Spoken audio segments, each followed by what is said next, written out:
IFM News. IFM News. IFM News. Lokal. Adalan pa iti lokal na gobyerno iti San Nicolas no ma-repair when agpatakder iti sa balimanan nga Slaughterhouse sa Kalpasana.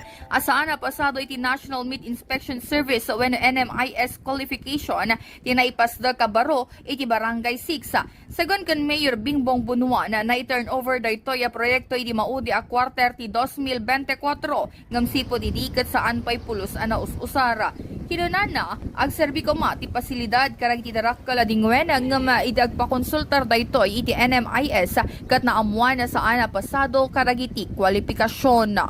Ready ko market para according to the program para large animals ko nga. Saan nga masosar because it does not conform with the Nmis standard.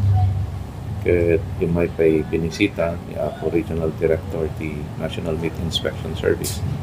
Kaya at the findings na, evaluation na, kastamot na ng rekomendasyon na. Kaya the initial nga imbaga na kanya, don't use it ako ngayon mga nata.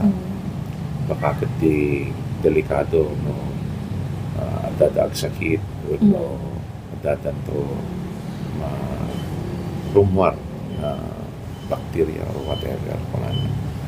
Kinunana, at daragiti nagbali na rekomendasyon ti National Meat Inspection Service iti local government unit kaniso daytoy iti isurutundakan kitaenda no anapo iti mabali na remedyo tapno saan masayang tinausara pondo iti napalabas nga administrasyon.